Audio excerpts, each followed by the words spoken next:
esta computadora. Y estamos grabando la clase del día de hoy con el tema las figuras literarias. Las figuras literarias, amables estudiantes, saben ustedes que no solo se usan en la poesía, en la narrativa, en la novela y en el teatro, sino también se emplean en las canciones. Muchos cantantes han utilizado las figuras literarias, ¿para qué? Para darle realce al lenguaje, a su expresión. Profe, en resumen, ¿qué cosa es una figura literaria? Una figura literaria, como dice acá en estas palabras que está frente a ustedes, son también llamadas figuras de retórica, son recursos del lenguaje literario utilizados por el poeta para dar belleza y una mejor expresión a sus palabras. Es decir, el poeta usa estos recursos para darle mayor expresividad a sus sentimientos y emociones íntimas, a su mundo interior. Aunque no hay que olvidar también, alumnos, que hay figuras de lenguaje coloquial. Aunque te parezca mentira, también existen figuras del lenguaje del barrio, de la manchita. Cuando uno dice, por ejemplo, estoy aguja, es decir, en vez de decir estoy sin plata, dices estoy aguja, estás sustituyendo un término por otro, y esa es una metáfora.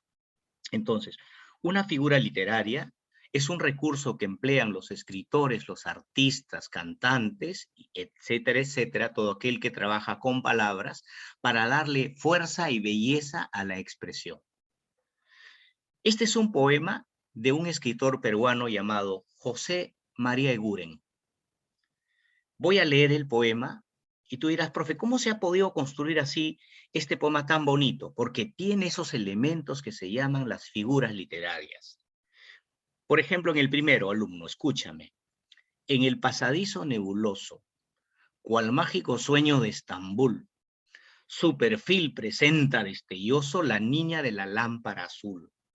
Ágil y risueña se insinúa y su llama seductora brilla. Tímela en su cabello la garúa de la playa de la maravilla. Con voz infantil y melodiosa, con fresco aroma de abedul, habla de una vida milagrosa la niña de la lámpara azul. Con cálidos ojos de dulzura y besos de amor matutino, me ofrece la bella criatura un mágico y celeste camino. De encarnación de un derroche, y lea el vaporoso tul y me guía a través de la noche la niña de la lámpara azul. Hermoso poema de José María Eguren. En la primera estrofa, en el pasadizo nebuloso, cual mágico sueño de Estambul, su perfil presenta destelloso la niña de la lámpara azul. Hay un hiperbatón.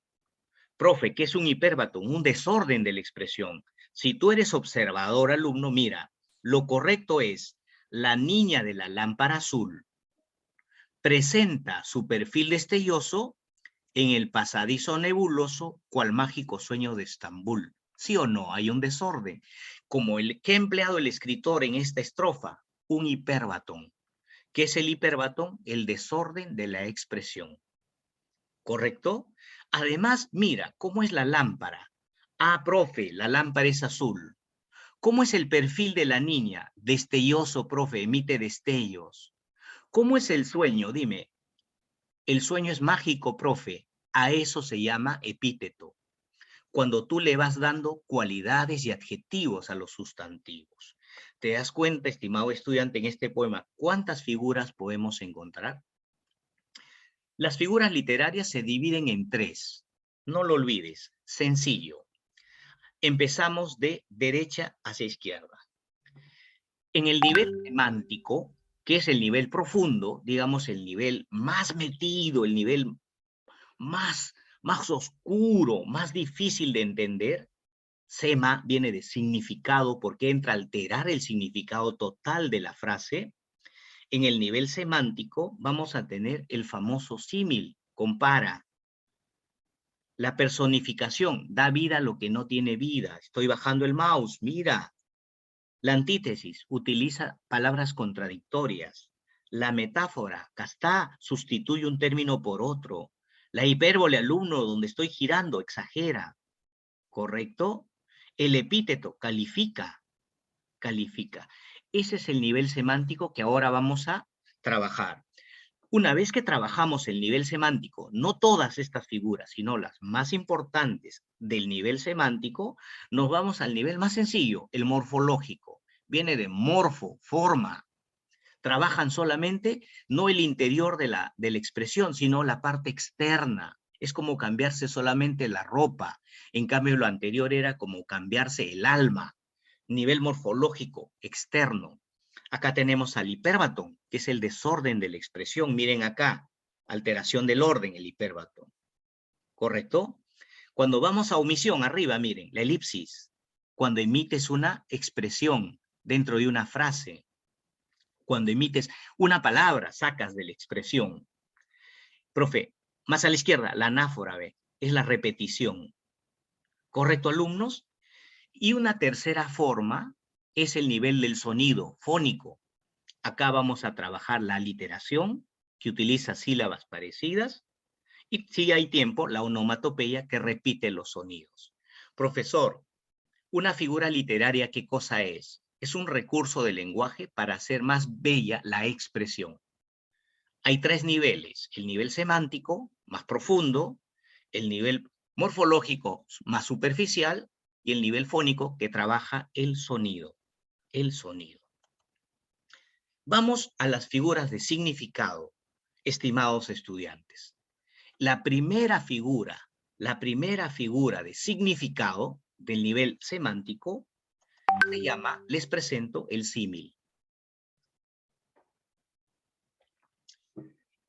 ¿Qué es el símil? Tú lo defines sencillo, alumno, defínelo de manera sencilla. El símil es una comparación entre dos elementos, utilizando la palabra como y cual. ¿Correcto, alumnos? ¿Qué nos dice acá la definición extensa?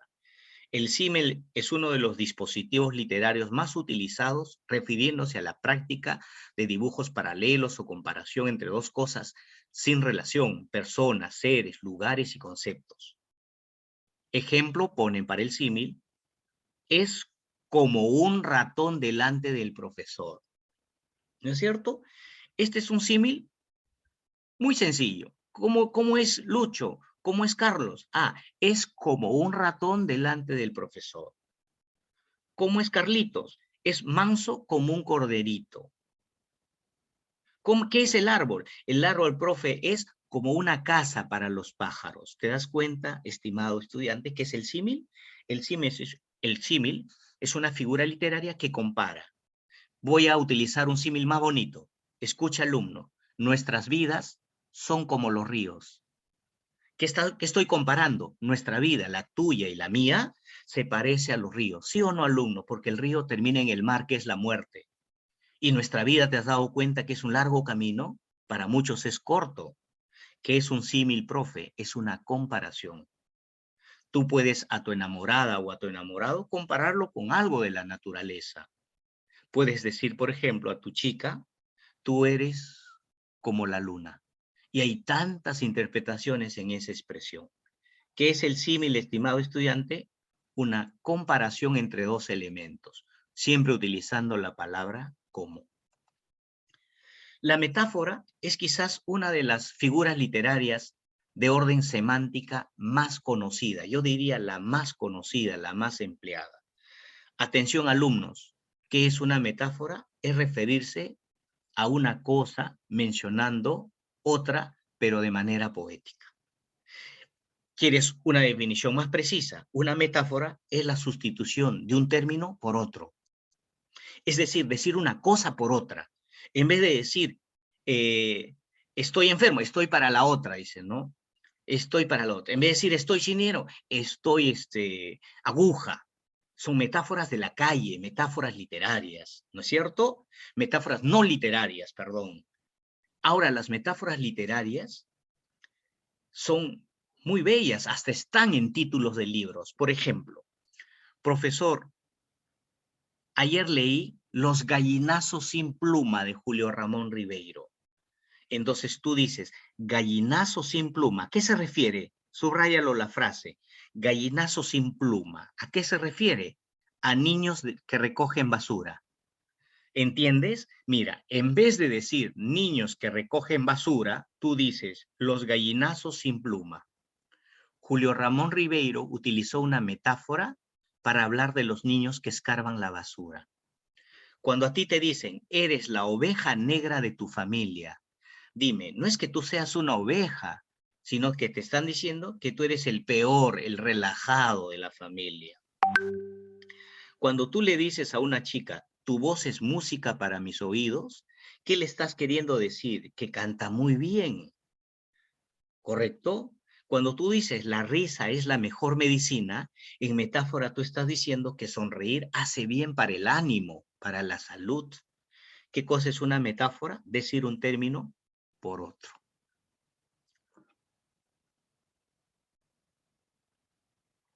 Seguimos.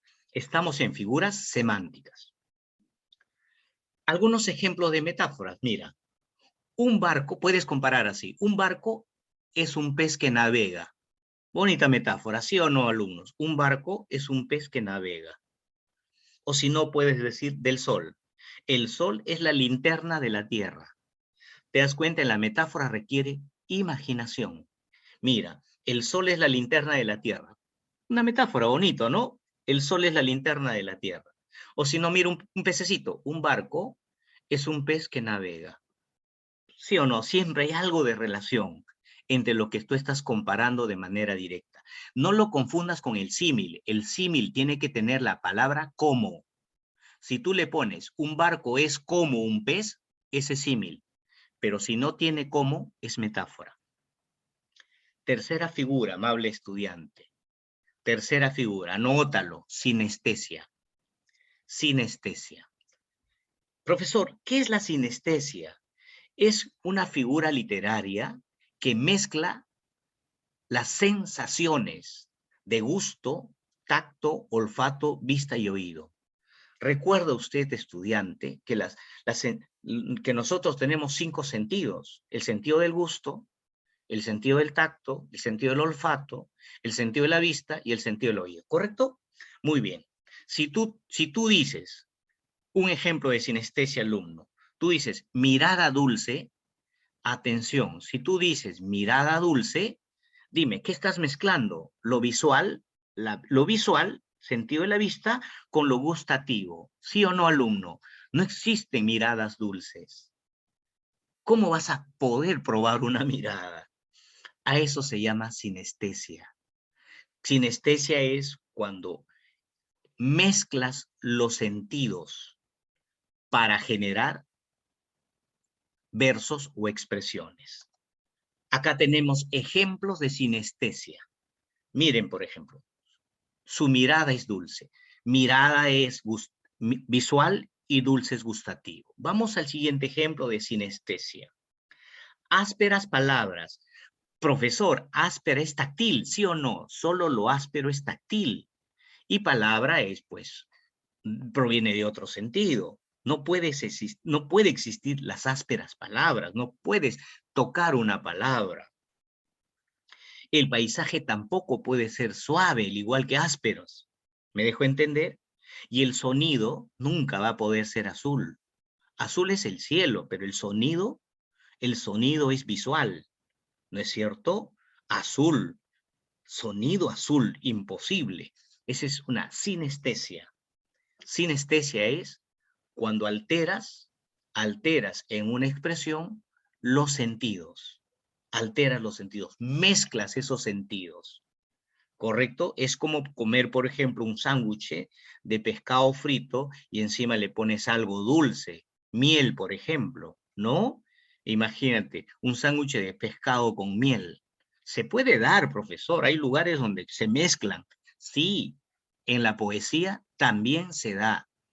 Ese pescado con miel también se puede dar en una poesía si tú utilizas la sinestesia. ¿Qué es la sinestesia? Mezclar los sentidos en una expresión. Mezclar los sentidos en una expresión. Cuarto, alumno, la prosopopeya se le llama también personificación. Atención, alumno, estamos en la cuarta figura semántica. La prosopopeya. A la prosopopeya también se le llama personificación. ¿Por qué, profesor, se le llama personificación?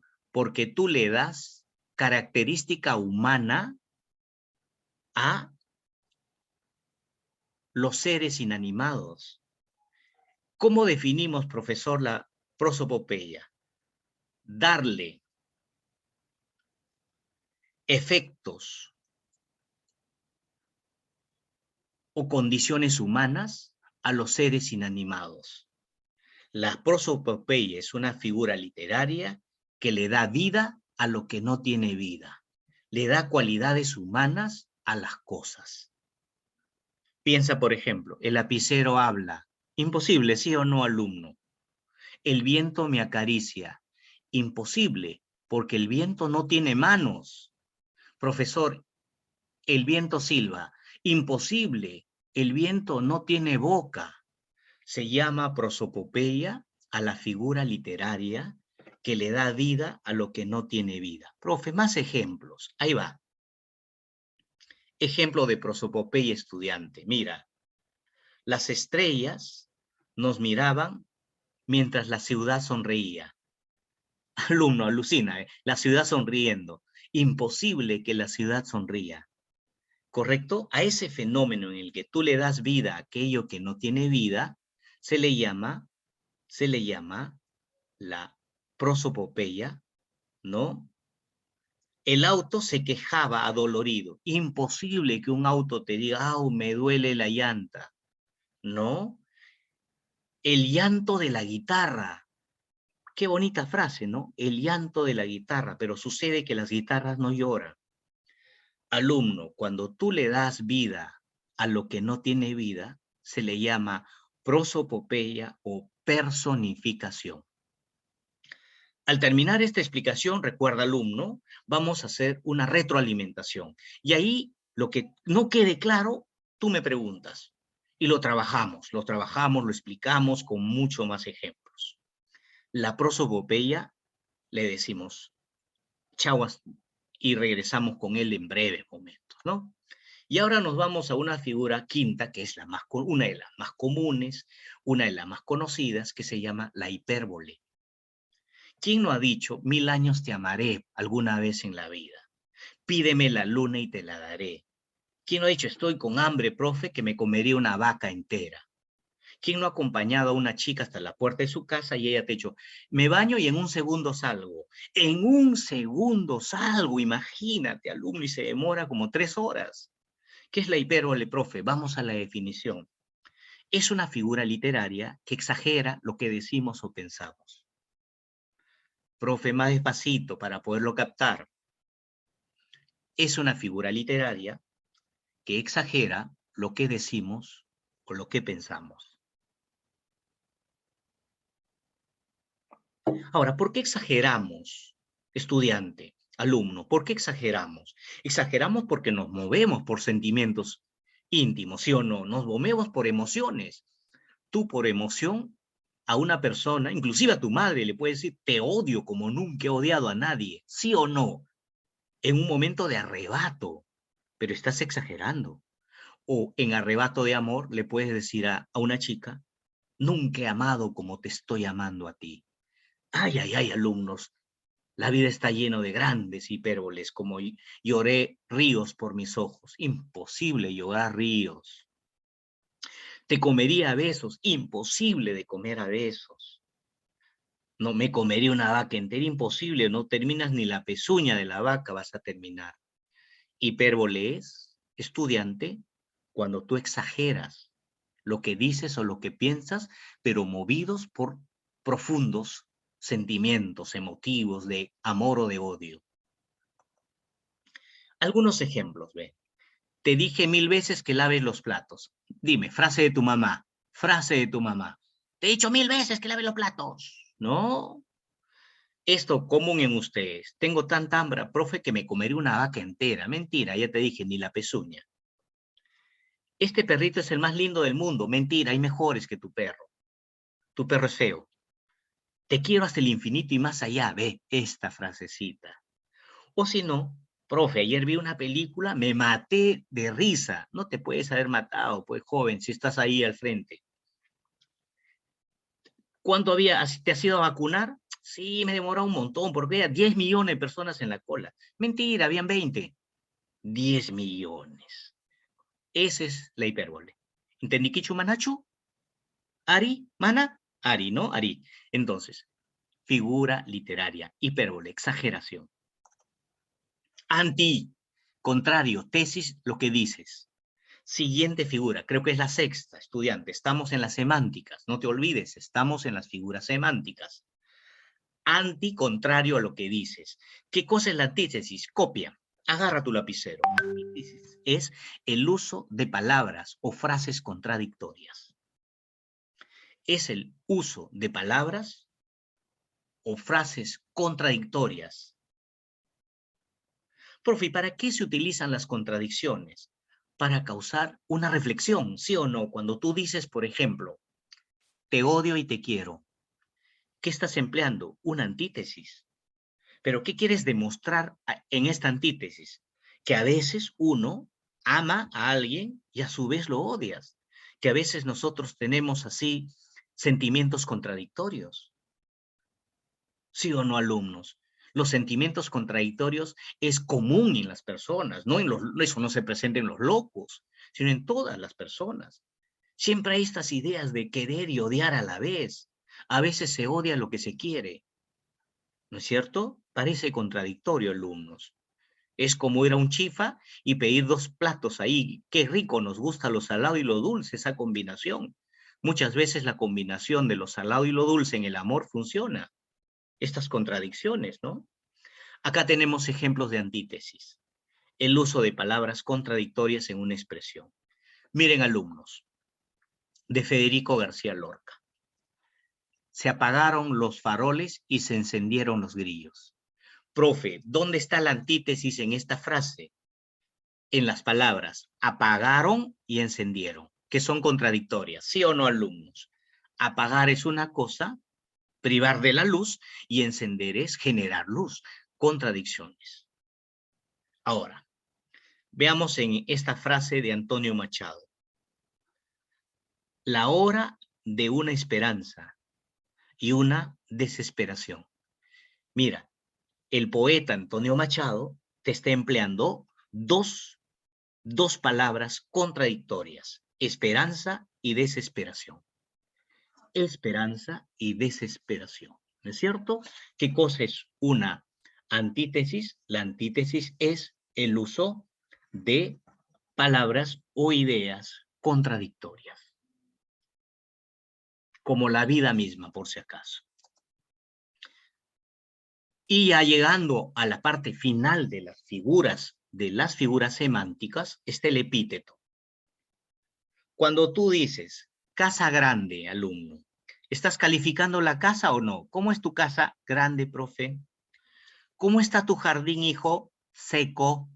Oh, qué descuidados, jardín seco.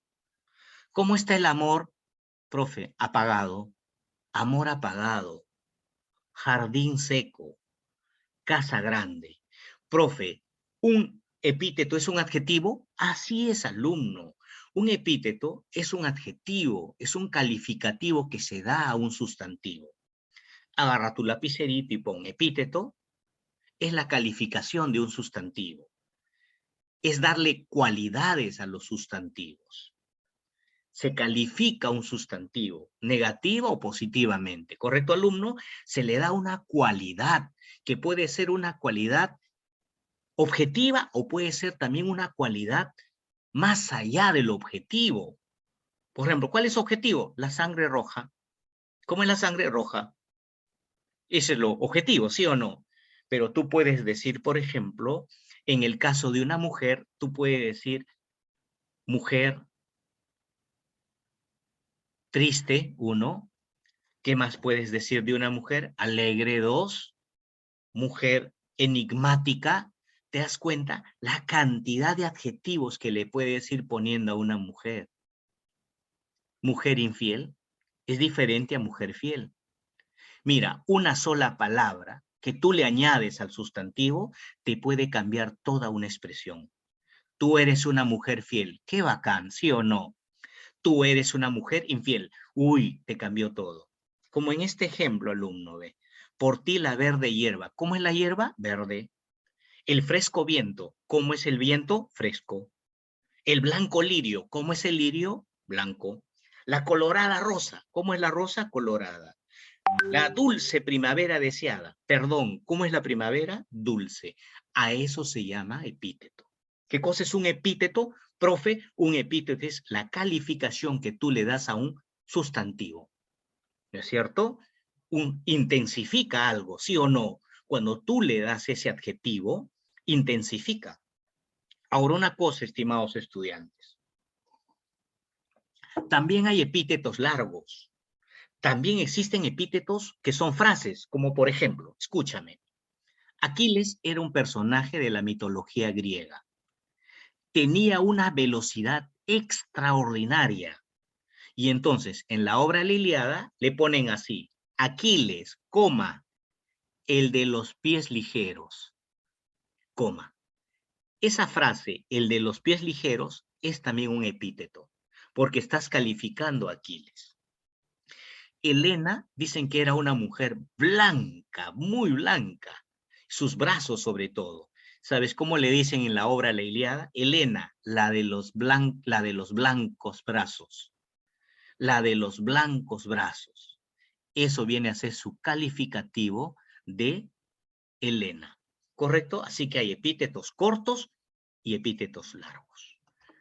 Y con esto hemos puesto punto final al nivel semántico, alumnos. En el nivel semántico tenemos el epíteto que califica, la antítesis que utiliza palabras contradictorias, la hipérbole que exagera, la prosopopeya que anima lo inanimado, da vida a lo que no tiene vida, la sinestesia que mezcla los sentidos, la metáfora que sustituye un término por otro o compara de manera directa, y el símil que compara utilizando la expresión como, es decir, es una comparación indirecta, utilizando la palabra como. Símil compara, metáfora sustituye, sinestesia mezcla sentidos, prosopopeya da vida a lo que no tiene vida, hipérbole exagera, antítesis utiliza frases o palabras contradictorias, y el epíteto califica. Ahora nos vamos, prepárense alumnos, tomen su agüita, yo también tomo mi agüita, al nivel morfológico. Morfológico es, alumno, ya no un nivel profundo, sino un nivel superficial. Es como cambiarse las medias, es como cambiarse un polo, ¿no es cierto? Eso no te hace ni más ni menos. Cuando tú te cambias un polito, no te hace más ni menos, sigue siendo el mismo. En cambio, en el nivel semántico es como cambiarse el alma. Es como cambiarse el alma, es un nivel más profundo. Morfológico es externo. Por eso es nivel externo, nivel morfológico. Prepárense. En el nivel morfológico, alumnos, tenemos una primera figura literaria que es el hiperbatón. Es el desorden. Recuerda, lo que tienes que anotar ahí, que es el hiperbatón, es el desorden de una expresión.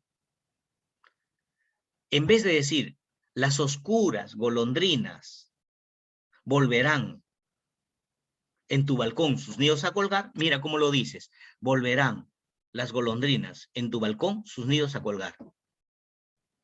Es como decir, clase de literatura tengo yo, clase de literatura tengo yo, hiperbatón, figura literaria en el cual la oración es alterada, ¿no? Es alterada para darle un poco de énfasis. Tú sabes que si alteras y sabes alterarlo, le vas a dar un poco de belleza. Todas estas figuras se emplean para darle belleza, no para darle fealdad a la expresión, alumno, sino para darle belleza. Muchas veces alteramos frases para darle belleza. Volverán las oscuras golondrinas en tu balcón sus nidos a colgar. Suena mejor que las golondrinas volverán a colgar sus nidos en tu balcón. ¿Qué prefieres, la primera o la segunda? Personalmente, yo alumno, prefiero la primera. Mira cuando recitas, escucha cuando recitas. Volverán las golondrinas en tu balcón sus nidos a colgar. En vez de, las golondrinas volverán a colgar sus nidos en tu balcón. La primera le da un poco mayor de énfasis, más fuerza, más sonoridad. En resumen, ¿qué es un hiperbatón? El desorden de una expresión. La expresión pierde su lógica. El ejemplo, el emperador bastante irritante es. ¿Cuál es lo correcto, estimado estudiante? ¿Cuál sería lo correcto? El emperador es bastante irritante, ¿correcto? Otra forma de desordenarlo, es bastante irritante el emperador. Y otra forma de desordenar esta misma frase es el emperador bastante irritante. ¿Sí o no, alumno? Tres formas de utilizar el hiperbatón. El emperador bastante irritante es. 1. Es bastante irritante el emperador. 2. Es el emperador bastante irritante. 3. ¿Cuál de ellas es más bonita?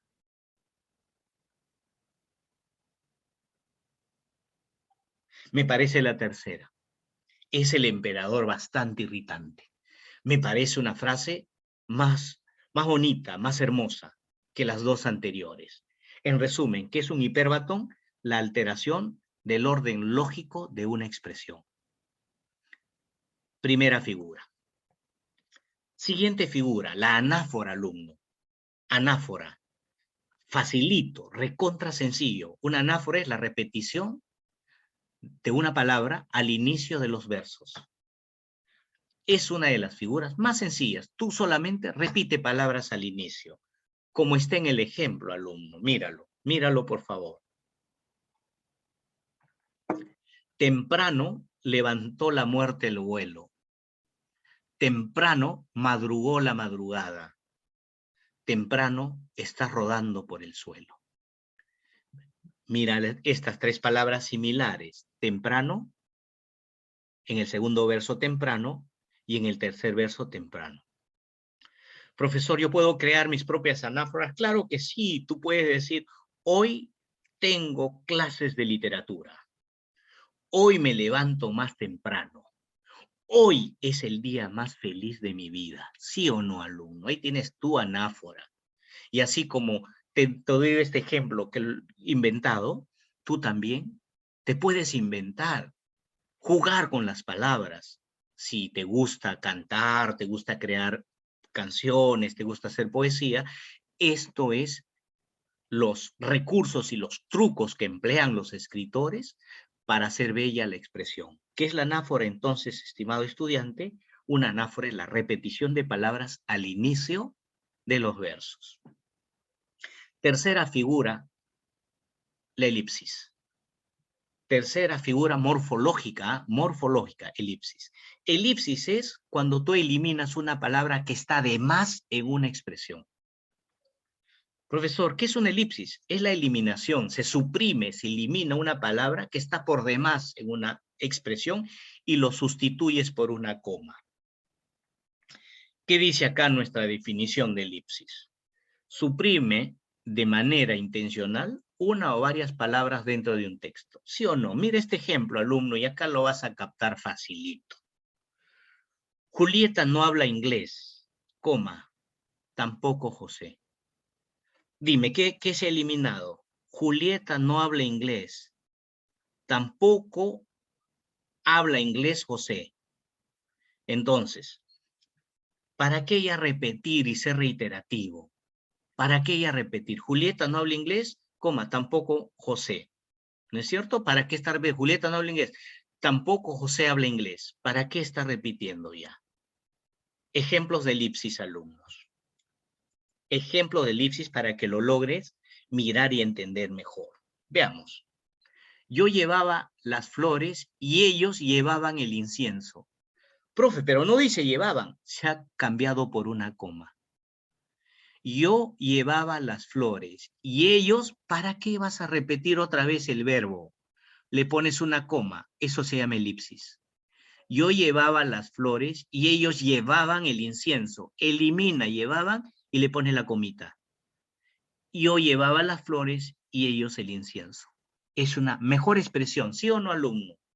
¿Sí o no? ¿Para qué ser reiterativo, estar repitiendo las palabras? ¿Para qué a veces repetir una palabra que está sobreentendida? ¿No te has dado cuenta que hay veces las personas dicen, sube arriba? ¿Para qué vas a decir arriba ya? Baja abajo, ¿para qué se sobreentiende? Siguiente ejemplo de elipsis. Félix cantaba una canción romántica y sus amigos cantaban unos boleros. Dime, alumno, en esta comita que donde estoy mostrando el mouse, ¿qué se ha eliminado? Se ha eliminado el verbo que está sobreentendido, profesor.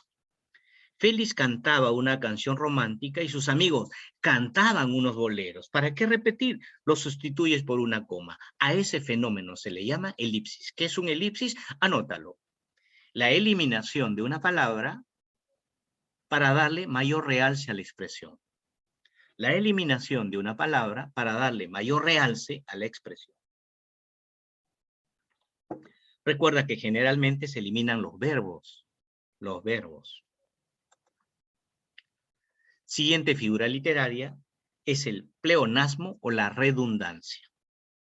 Es una expresión en la que aparecen términos redundantes. ¿Qué es lo redundante? Sobreentendido, ¿no? Es cuando se sobreentiende lo que les decía hace un momento. Miren, el pleonasmo. La persona humana. ¿Para qué poner la palabra ya humana? Se supone que persona, cuando tú dices persona, se sobreentiende que es humana. Lo correcto sería la persona. Salgan afuera, por favor.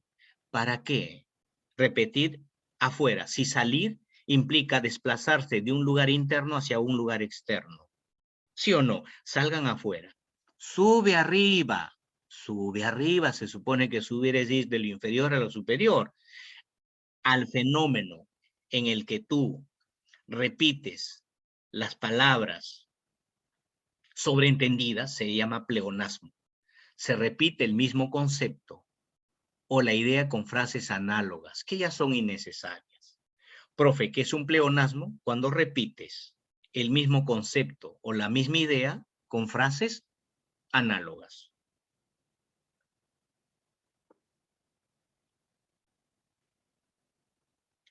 Pleonasmo es la repetición, pero ojo, ¿no? De conceptos o frases análogas. Pleonasmo. Y con esto hemos terminado las figuras morfológicas, alumnos. Las morfológicas. Profesor, ¿qué es el pleonasmo? Las morfológicas. Cuando repites una frase ya sobreentendida. Hemos visto la elipsis. Es cuando eliminas una palabra que está sobreentendida. Elipsis, eliminación de una palabra sobreentendida. Lo contrario sería, pues, cuando utilizas el pleonasmo, ¿no? Lo que ya está sobreentendido lo vuelves a poner. Ese es el pleonasmo. En la elipsis lo eliminas. La anáfora, repites palabras al inicio. El hiperbatón, desordenas la expresión. Hiperbatón, desordena. Anáfora, repite. Elipsis, elimina. Pleonasmo, reitera palabras sobreentendidas. Y ahora, alumnos, nos vamos a la última etapa. Las figuras de sonido. Las figuras de sonido. Miren, acá están las figuras de sonido, ¿ve? En el que se utilizan palabras para tratar de imitar los fenómenos externos. Acá están 4, voy a explicar una. Nivel fónicos, figuras de sonido. La aliteración. ¿Quién no ha jugado, estimados estudiantes, con palabras parecidas, con sílabas parecidas? Rápido corren los carros, rápido el ferrocarril. Pablito clavó un clavito en la cabeza de un calvito. ¡Profe! Esas son las trabalenguas. Sí, alumnos. Esas trabalenguas se puede utilizar en la literatura. Se puede utilizar en la literatura. Hay escritores como Rubén Darío, miren acá abajito, por favor, que lo han utilizado. Profe, pero en sí, ¿qué es una literación? Es el uso, es la repetición de sílabas parecidas en una frase. Es la repetición de sílabas parecidas en una frase. Mira cómo utiliza Góngora, ese gran escritor de la generación del 27. Infame, turba de nocturnas aves. Mira, turba con nocturnas, ¿cómo suena? ¿Ve? Turba, nocturnas. Se causa un fenómeno acústico cuando tú lo dices. Infame turba de nocturnas aves. Es sonoro, es sonoro. En el silencio solo se escuchaba el susurro de abejas que sonaba. Mire, el uso de la S. Silencio, solo se escuchaba, susurro, sonaba. ¿Ve? O si no, en este de Rubén Darío. Con el ala aleve del leve abanico. Ala, aleve, leve, aleve, leve. Rubén Darío. ¿Qué es la literación? Es el uso de sílabas parecidas en las frases. ¿Para causar qué cosa? Para causar un fenómeno acústico. Un fenómeno acústico, ¿no? Acá tenemos más ejemplos de aliteración. En el silencio solo se escuchaba el susurro de abejas que sonaba.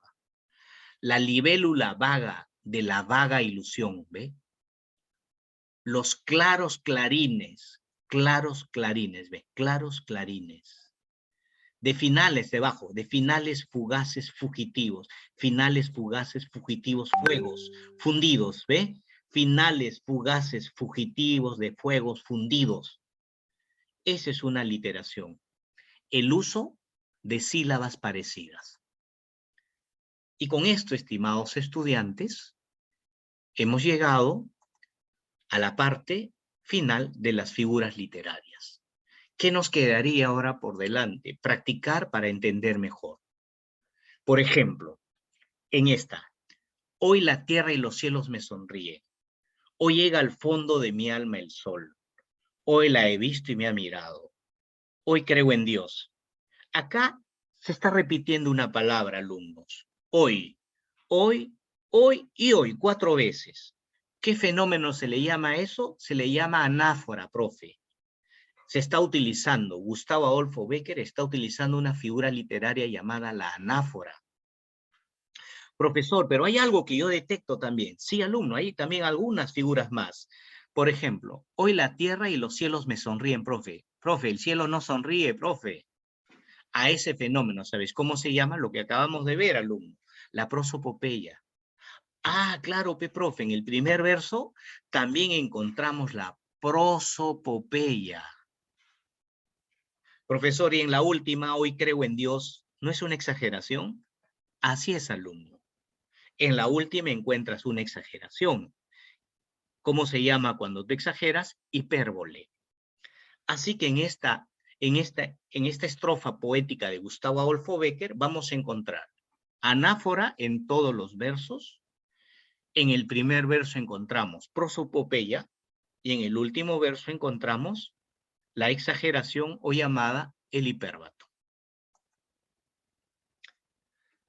La vida es un cometa sin manto muriéndose de frío. La vida es, alumno, ¿captaste o no? La vida es, te está comparando directo, no te está diciendo es como. Si fuera, la vida es como al toque, tú dirías, profe, es un símil. Pero cuando es directo, la vida es un cometa. Ahí hay una metáfora.